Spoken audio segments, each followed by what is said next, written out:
Hello viewers, আসসালামু আলাইকুম। যে যেখান থেকে আজকের এই ভিডিওটি দেখছেন আপনাদের সবাইকে স্বাগতম। আজকে আমি আপনাদের সাথে শেয়ার করব ইউএস এর ফ্যামিলি ভিসার একটা স্টেপ, অর্থাৎ ওয়েলকাম লেটার বা কেস ক্রিয়েশন লেটার আপনারা হাতে পাওয়ার পরে আপনাদের করণীয় কি বা এর পরবর্তী পর্যায়ের যেই স্টেপসগুলো সেই স্টেপসগুলোর একটা স্টেপ নিয়ে আজকে আলোচনা করব। এছাড়াও ইউএস এমবাসি ঢাকার একটা আপডেট দিব, যেটা এই মুহূর্তে আপনারা সবাই অধীর আগ্রহে অপেক্ষা করছেন যে আপনাদের ইন্টারভিউটা কবে হতে পারে বা ডেলিভারি সেন্টারগুলো বন্ধ ছিল সেটা কি খুলেছে কিনা, এই রিলেটেড একটা ছোট্ট আপডেট দিব ভিডিওর লাস্টে। তো চলুন শুরু করা যাক। তার আগে বলে নিচ্ছি, যারা আমাদের চ্যানেলে নতুন বা আমাদের চ্যানেলটি এখনও সাবস্ক্রাইব করেনি, please hit the subscribe button.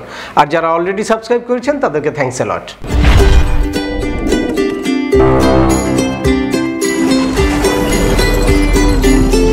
এর আগে ইউএস এর ফ্যামিলি ভিসা বা ইউএস এর ইমিগ্রেশন ভিসা রিলেটেড বেশ কয়েকটা ভিডিও আমাদের চ্যানেলে আপলোড করা আছে, যেটার মাধ্যমে আসলে আমরা step by step total immigration প্রক্রিয়াটা বিভিন্ন ভিডিওর মাধ্যমে আপনাদের সামনে উপস্থাপন করব। এর মধ্যে একটা ভিডিওতে টোটাল স্টেপগুলোর সামারি আছে, আর এরপরে স্টেপ বাই স্টেপ আসলে আমরা আলোচনা শুরু করেছি। এটা একটা ধারাবাহিক সেশন। আসলে একটা সেশনে আলোচনা করা অনেক ডিফিকাল্ট আর অনেক বড় হয়ে যাবে, অনেক বোরিং লাগবে বা অনেকের সবার এই সব প্রত্যেকটা স্টেপ দরকার নাই। That's why part by part করছি, যাতে যার যেই স্টেপটা দরকার তারা সেই স্টেপটা নিয়ে নিতে পারে। এরপর যে আমরা আলোচনা করব যে ন্যাশনাল ভিসা সেন্টারে যখন আপনার ফাইলটা বা আপনার কেসটা অ্যাপ্রুভাল হয়ে যায়, তখন একটা কেস ক্রিয়েশন লেটার বা একটা ওয়েলকাম লেটার আসে। এই স্টেজে এসে অনেকটাই কেসটা ম্যাচিউরড হয়ে গেল বা আপনার কেসটা ইস্টাবলিশড হয়ে গেল। এখন আপনার জাস্ট সামনের দিকে আগাতে হবে। সামনের প্রক্রিয়াটা কি হবে? অনেকেই এই লেটারটা পাওয়ার পরে আমাদেরকে ফোন দেয় বা মেইল দেয় যে এখন আমি কি করব, এখন আমার কি করা উচিত। এর আগের প্রসেসটা অনেক ক্ষেত্রেই দেখা যায় যে ইউএসএ থেকেই করে, কিন্তু এই যখন এই ন্যাশনাল ভিসা সেন্টার থেকে তার কেস ক্রিয়েশন লেটারটা চলে আসে, তো এই কেস ক্রিয়েশন লেটার বা এই ওয়েলকাম লেটারটা আসার পরে আসলে অ্যাপ্লিকেন্টরা অনেক এক্সাইটেড হয়ে যায়, কারণ আসলে দীর্ঘদিনের প্রতীক্ষার একটা রেজাল্ট হচ্ছে এই অ্যাপ্রুভাল লেটারটা। তো এখন এর পরের প্রক্রিয়াটা কি হবে? এর পরের প্রক্রিয়াটা হচ্ছে আপনার ওই কেস ক্রিয়েশন লেটারের মধ্যেই অনেক কিছু আসলে লেখা থাকে। আপনারা কেস ক্রিয়েশন লেটারটা একটু ভালো করে পড়বেন। এর মধ্যে আমি আপনাদের সাথে শেয়ার করব দুইটা ওয়েলকাম লেটার বা কেস ক্রিয়েশন লেটার একদম রিসেন্টলি যেই ফরম্যাটে আসলে এই লেটারটা ইস্যু হয় সেটা হচ্ছে এরকম। এখন এটা আসে কেস ক্রিয়েশন লেটার হিসেবে, আর এর আগের সাথে সাথে লেটার দেখাবো যেই সময় যেটা ছিল এনভিসি ওয়েলকাম লেটার, কিন্তু মূলত একই জিনিসটা। আপনারা দেখবেন এই লেটারের মধ্যে মূলত যেই জিনিসটা লেখা থাকে সেটা হচ্ছে যে ইউএসসিএস থেকে আপনার রিভিউ করে আপনার কেসটা অ্যাপ্রুভ হয়েছে, দ্যাটস ওয়াই আপনার কেসটা ক্রিয়েট হয়েছে, এই জন্য আপনাকে কেস ক্রিয়েশন লেটার ইস্যু করা হলো বা অ্যাপ্রুভ করা হলো, একটা ওয়েলকাম লেটার ইস্যু করা হলো। মেইনলি এই লেটারটার মধ্যে আপনার একটা কেস নাম্বার থাকে আর একটা ইনভয়েস আইডি থাকে, যেটা দিয়ে আপনি লগ ইন করে পরবর্তী কার্যক্রমগুলো করতে পারবেন বা পরবর্তী কাজটা করতে পারবেন।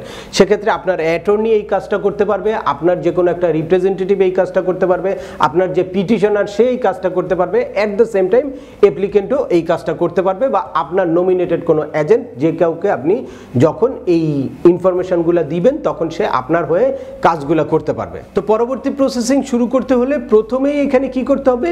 ফি পেমেন্ট করতে হবে। এই ফি হচ্ছে দুইটা ফি এখানে, একটা হচ্ছে আপনার immigration visa application processing fee আর একটা হচ্ছে এফিডেভিট অফ সাপোর্ট ফি, যেটা পিটিশনারের। তো এই দুইটা ফি পেমেন্ট করার পরে আপনি পরবর্তী স্টেপে যেতে পারবেন। তো এই দুইটা ফি আসলে একসাথে পেমেন্ট করতে পারবেন না। এই ফি এর মধ্যে এফিডেভিট অফ সাপোর্ট ফিটা হচ্ছে $120 আর এই ইমিগ্রেশন ভিসার প্রসেসিং ফিটা হচ্ছে $325। তো এই দুইটা ফি, এছাড়া আর কোনো ফি নাই, এই দুইটা ফি আপনাকে পেমেন্ট করতে হবে। তো এর আগে এখানে আপনাদেরকে একটা কথা বলে নেই, এখানে এই জিনিসগুলো আপনি নিজেও করতে পারবেন, কিন্তু যদি একজন এক্সপার্টের সাথে পরামর্শ করে নেন বা কোনো এক্সপার্টের মাধ্যমে করান, তাহলে হয়তো আপনার জটিলতাটা লাগার সম্ভাবনা অনেক কম, যেহেতু কন্টিনিউয়াস তারা এই প্রসেসিংটা করছে বা এই কাজগুলো করবে, এই জন্য তাদের জন্য অনেকটা ইজি হবে বা তারা দ্রুত সময়ের মধ্যে এই প্রসেসিংটা করতে পারবে। দেখা যায় যে ছোটোখাটো কিছু মিস্টেকের কারণে আপনাদের কি হয়, এই প্রসেসিংয়ের টাইমটা অনেক বেশি লাগতে পারে। এমনিতেই আপনারা অনেক সময় ধরে ওয়েট করছেন, অনেক দিন ওয়েট করার পরে আজকের স্টেজে এসেছেন, তো তারপরে যদি নতুন করে কোনো জটিলতা তৈরি হয় তাহলে সেটা সলভ করার জন্য আপনাদের একটু টাইম কনজিউমিং ইস্যু। এই এই আর কিছু না। তো দ্যাটস ওয়াই আপনারা সম্ভব হলে একজন এক্সপার্টের সাথে পরামর্শ করে নেবেন বা এক্সপার্টের মাধ্যমে এই কাজটা করবেন। তারপরেও আমি বলে দিচ্ছি, যদি কোনো এক্সপার্টের মাধ্যমেও করান তাহলেও চেক অ্যান্ড ব্যালেন্স করার জন্য বা আপনার কাজটা কি প্রপারলি আগাচ্ছে কি না এই জিনিসটা বোঝার জন্য আপনার মোটামুটি টোটাল প্রসিডিউরটা আপনার একটু জানা দরকার। তো এই ফি পেমেন্ট করার আগে আপনার কিছু অ্যাড রিমুভ করতে হবে, অর্থাৎ কোনো অ্যাপ্লিকেন্ট বাদ যাবে কিনা বা কোনো অ্যাপ্লিকেন্ট অ্যাড হবে কিনা এই জিনিসগুলো আপনার দেখে নিতে হবে।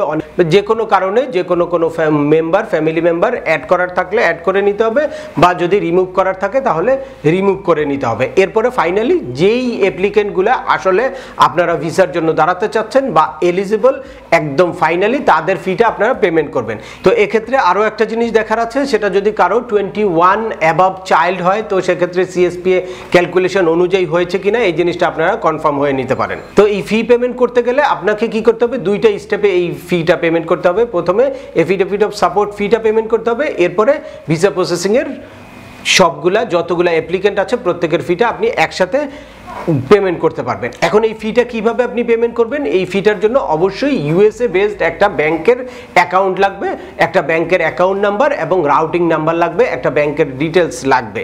কারণ বাংলাদেশের বা অন্য কোনো দেশের অ্যাকাউন্ট থেকে এই ফিটা পেমেন্ট করা যাবে না। সেক্ষেত্রে আপনার পিটিশনের ব্যাংক অ্যাকাউন্ট ডিটেলস নিতে পারেন, অথবা আপনার যে কোনো রিলেটিভ ফ্রেন্ডস যে কারো ব্যাংক ডিটেলস নিয়ে তার অ্যাকাউন্ট থেকে এই ফিটা পেমেন্ট করতে পারবেন। এক্ষেত্রে অনেকেই কি করে যে এই লেটারটা আসার পরে সে লগ ইন করার পরে পেমেন্টের অপশানটা পায় না, সেজন্য আসলে ছুটাছুটি করতে থাকে বা আমাদেরকে অনেক মেসেজ দেয়, অনেক সময় অনেক কল করে যে আমি তো পেমেন্টের অপশান নাই, কি করব, পেমেন্ট করতে পারছি না। কিন্তু আপনাদেরকে একটু ওয়েট করতে হবে, অনেক ক্ষেত্রে এই পেমেন্টের অপশানটা আসতে একটু সময় লাগতে পারে। এট দ্য সেম টাইম আপনি যখন পেমেন্টটা করে দিবেন ব্যাংকের থ্রুতে, তারপরেও পেমেন্টটা সাথে সাথে ম্যাচিউর হবে না বা সাথে সাথে পেমেন্ট হয়ে যাবে না, এটার জন্য একটু সময় নেয়, অনেক ক্ষেত্রে 4-5 ওয়ার্কিং ডেজও টাইম নিয়ে ফেলতে পারে। তো সেজন্য আপনারা ওয়েট করবেন। অবশ্যই আপনারা পেমেন্ট করার পরে যেই একটা রিসিট আসবে ওই রিসিটটা আপনি যত্ন করে রাখবেন, যাতে পরবর্তী রেফারেন্সের জন্য আপনি ওই রিসিটটা প্রয়োজন হলে ইউজ করতে পারেন। এরপরে আপনাকে অপেক্ষা করতে হবে পেমেন্টটা প্রসেস হওয়া পর্যন্ত। পেমেন্টটা প্রসেস হওয়ার আগ পর্যন্ত আপনার অনলাইন যেই ফর্মটা DS-260-তে আপনি অ্যাক্সেস করতে পারবেন না। দ্যাটস ওয়াই আপনি ওয়েট করবেন, যখনই পেমেন্টটা অ্যাপ্রুভ হয়ে যাবে তখন এই অনলাইনের যে ফর্মটা DS-260 এই ফর্মটা ওপেন হয়ে যাবে, আপনি তখন ওই ফর্মটা ফিল আউট করতে পারবেন। পরবর্তী পর্বে আমরা affidavit of support, financial document, এই online application, at the same time civil document সহ সমস্ত ইনফরমেশন নিয়ে আপনাদের সাথে আরও ডিটেলস আলোচনা করব। তাই আমাদের চ্যানেলটি সাবস্ক্রাইব করে পরবর্তী ভিডিওর জন্য অপেক্ষা করুন। তো এখন আসি আপনাদের অধীর আগ্রহে যেই অপেক্ষা করা, সেটা হচ্ছে আপডেট। যারা অলরেডি অ্যাপ্লিকেশন করে রেখেছেন বা ইন্টারভিউ ডেট পাচ্ছেন না বা ইন্টারভিউ ডেট ক্যান্সেল হয়েছে তাদের কি হবে, বা যারা ভিজিট ভিসার জন্য আসলে ইন্টারভিউ ডেটের জন্য অপেক্ষা করছেন তাদের এই মুহূর্তে কি করা উচিত সেটা নিয়ে কথা বলবো। তো খুব বেশি আপডেট দেওয়ার মতো কিছু নাই, কারণ করোনা পরিস্থিতিটা আসলে আমাদের দেশে এখনো আনসার্টেন। এই ইন্ডিয়ার করোনা পরিস্থিতি এখনো খুব সংকটাপন্ন অবস্থায় আছে, সে কারণে আমাদের বর্ডার এরিয়াগুলোতে অলরেডি ইন্ডিয়ান ভ্যারিয়েন্ট ধরা পড়েছে, যার কারণে আসলে আমাদের দেশের করোনা পরিস্থিতি নিয়ে একটু ইউএসএ উদ্বিগ্ন। কিন্তু ইউএসএর করোনা পরিস্থিতি আসলে ডে বাই ডে খুব দ্রুত আগাচ্ছে এবং খুব ভালোর দিকে। দ্যাটস ওয়াই আসলে তারা প্রিপেয়ার অন্যান্য সব দেশে কাজ করার জন্য, কিন্তু আমাদের দেশে আসলে এই মুহূর্তে যেই সিচুয়েশন, এই সময় আসলে তারা একটু কনফিউজ যে কিভাবে কাজগুলো আগাবে বা পরবর্তী ইন্টারভিউ ডেটগুলো কিভাবে দিবে, কতটুকু ফাস্টার করবে। আসলে এমবেসি কিন্তু খোলা আছে, আর আপনারা জানেন যে এর মধ্যে যেই ভিসা অ্যাপ্লিকেশন সেন্টারগুলো বন্ধ ছিল, এই 9 মে থেকে ভিসা অ্যাপ্লিকেশন সেন্টারগুলো ওপেন করে দিয়েছে এবং ভিসা অ্যাপ্লিকেশন সেন্টারগুলোতে ঢাকা থেকে ডকুমেন্ট বা ফাইল পাঠানো শুরু করেছে। তাই আমরা আশা করছি খুব দ্রুত আপনারা আপনাদের ইন্টারভিউ ডেট পাবেন, বা যারা অধীর আগ্রহে অপেক্ষা করছেন ইন্টারভিউ ডেটের জন্য তাদের হতাশ হওয়ার কিছু নাই, একটু ধৈর্য ধরে থাকেন, কারণ এটা ডিপেন্ড করে টোটালি করোনা পরিস্থিতির উপরে। এটা আসলে অনেক আমরা মেসেজ পাই, অনেক মেইল পাই, এটা আসলে স্পেসিফিক করে কেউ ওইভাবে বলা কারো পক্ষেই সম্ভব না, এটা ডিপেন্ড করে টোটালি করোনা পরিস্থিতির উপরে। তাই করোনা পরিস্থিতি ভালো হলে খুব দ্রুত পাবেন, আর করোনা পরিস্থিতি যদি এই পরিস্থিতিটা আরও লিঙ্গার হয় তাহলে হয়তো একটু স্লো ডাউন হতে পারে। আর যাদের ইমার্জেন্সি অ্যাপয়েন্টমেন্ট দরকার বা ইমার্জেন্সি বেসিসে ইউএসএ যাওয়া দরকার, তারা ইমার্জেন্সি অ্যাপয়েন্টমেন্টের জন্য অ্যাপ্লাই করতে পারেন। তো আজকের ভিডিওটি এখানেই শেষ করব। আশা করি এই ভিডিও থেকে আপনারা ফ্যামিলি ইমিগ্রেশন ভিসার প্রসেসিংয়ের একটা স্টেপ খুব ক্লিয়ারলি জানতে পেরেছেন, অর্থাৎ ফিটা কিভাবে পেমেন্ট করবেন বা ফি পেমেন্ট করার আগে ও পরে কি কি কি জিনিসগুলো আপনাদের বিবেচনা করতে হবে। তারপরেও যদি এই সংক্রান্ত কোনো রকম কোনো প্রশ্ন থাকে অবশ্যই আমাদেরকে কমেন্টস করে জানাবেন। আর ভিডিওটি ভালো লাগলে লাইক দিয়ে বন্ধুদের মাঝে শেয়ার করে দিবেন যাদের এই ইনফরমেশনগুলো অত্যন্ত প্রয়োজন। আবার দেখা হবে নতুন কোনো গুরুত্বপূর্ণ টপিকস নিয়ে। সে পর্যন্ত সবাই ভালো থাকবেন, সুস্থ থাকবেন এবং আমাদের সাথেই থাকবেন। আল্লাহ হাফেজ।